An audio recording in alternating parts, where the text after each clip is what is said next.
Every summer, I go through all of my junk and make a trip to Goodwill. While I'm there, I like to browse for hidden treasure. And so long as I take home less than what I brought in, I'm technically still winning. During my last visit, I discovered an antique doll that looks like a horror movie prop. Her brown hair is in ragged pigtails, her yellow sundress faded, and she smells like mothballs, but her blue eyes are wide and shiny, as if brand new. It really felt like she could see you. Upon returning home, I put her on the mantle and thoroughly enjoyed my friend's reaction that evening. After we shared a laugh, I threw the doll in my closet and promptly forgot that she existed. A few hours later, my friend left and I went to bed.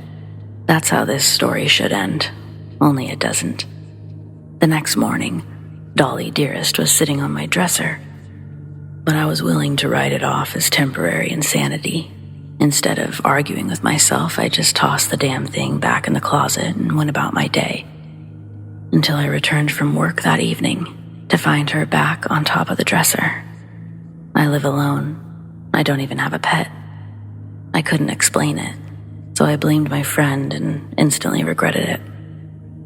Not only was she completely innocent, she took the time to educate me on haunted doll lore.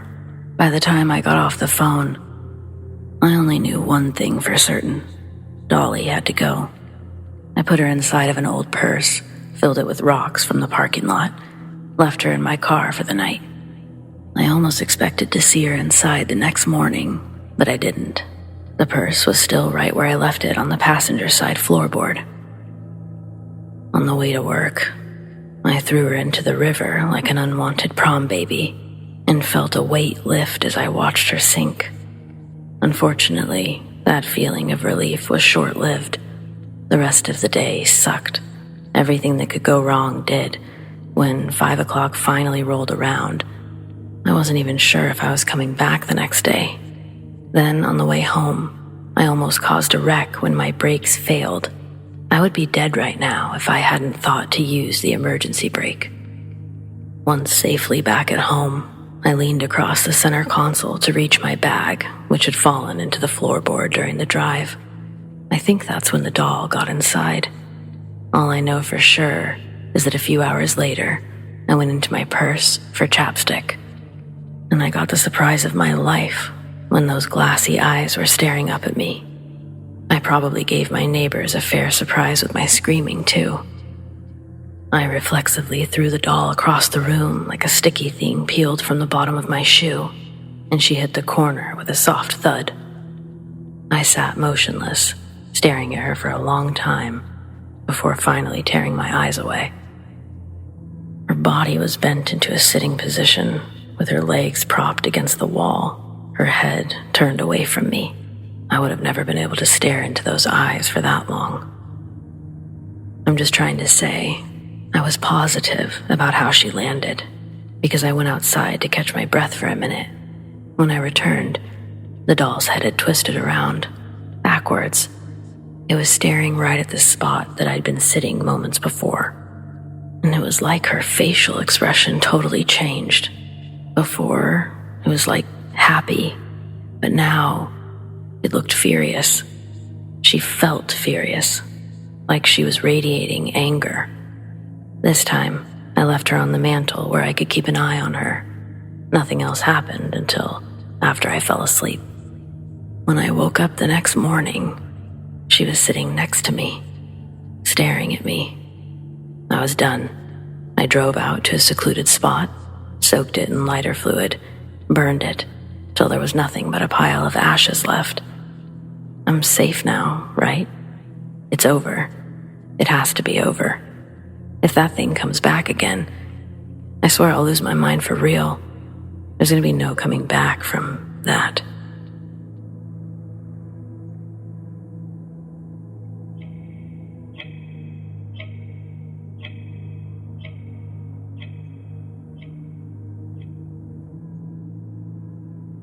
When my daughter was 6 years old, she had this doll that would sing a song when a button was pressed. It's that dark English nursery rhyme. Ring, O Roses song. She loved this thing, practically took it everywhere, talked to it, sang to it, typical kid stuff really. It always sort of bothered my husband though, the doll itself, not her relationship with it. He claimed it was creepy, and as unreal as it sounds, he had nightmares about the doll, never sharing this with our daughter, of course. I'll admit that I did sort of give him a hard time about all of it, just because it sounded so silly to me. But for a period of time, he sort of blamed me for playing jokes on him, as he'd find the doll in random cabinets he was meant to open, or sitting upright on a counter, places our daughter couldn't reach, and especially our son couldn't reach. He was just 4 at the time.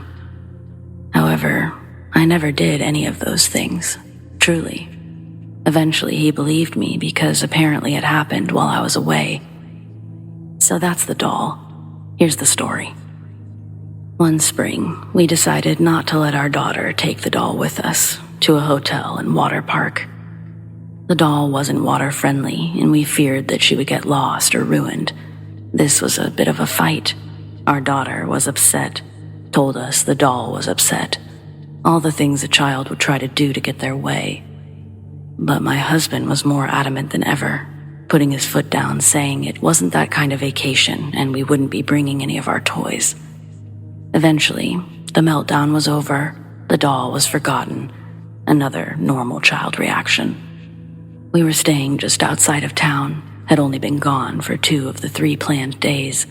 That evening, around dinner time, a neighbor who'd been watching the home called to report a house fire. They explained the damage, and all I could think was how lucky we were to not have been inside.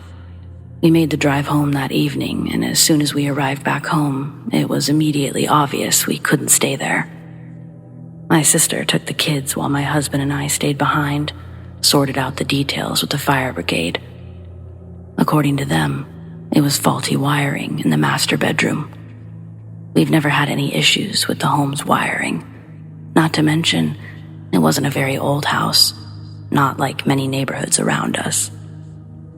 Once the fire was out, the brigade was gone. My husband and I walked around the smoking house until about 3 a.m. Our room was destroyed, while the kids' room was completely intact. Other rooms had smoke damage, but it was clear the bulk of the disaster was our room.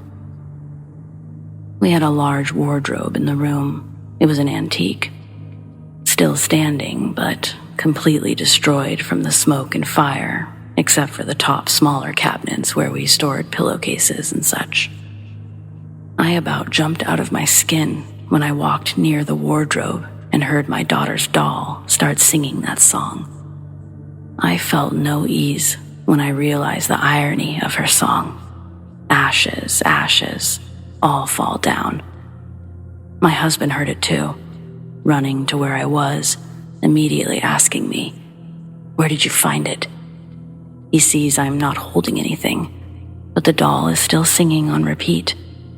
I go to open the cupboard, but he stops me, telling me he'll do it. He pulls the doll out, unscathed and still singing. He asks me point blank, "Did you put this in here?" I was about over the accusations at this point, and I asked why the hell I would do that, especially now. Reason must have reached him as his facial expression changed. He very seriously told me to call my sister to pick me up, that he was going to take care of this. I wasn't sure if he meant the mess or the doll, but I called my sister, and that's where the doll story ended for me. For my husband, it ends with him literally incinerating the doll to nothing but ash, burning it in a pile of already burnt rubble, then continuing to sweep the contents of the area into a bag, which he disposed of at a local pub's waste reciprocal. I'm not sure if I share his same paranoia, but I will say I don't typically believe in coincidences. And that doll playing that song at that very moment, it felt deliberate. Lucky for us, our daughter assumed she'd lost the doll in the fire, so we just ran with it. In fact, we've ran with it for over 16 years.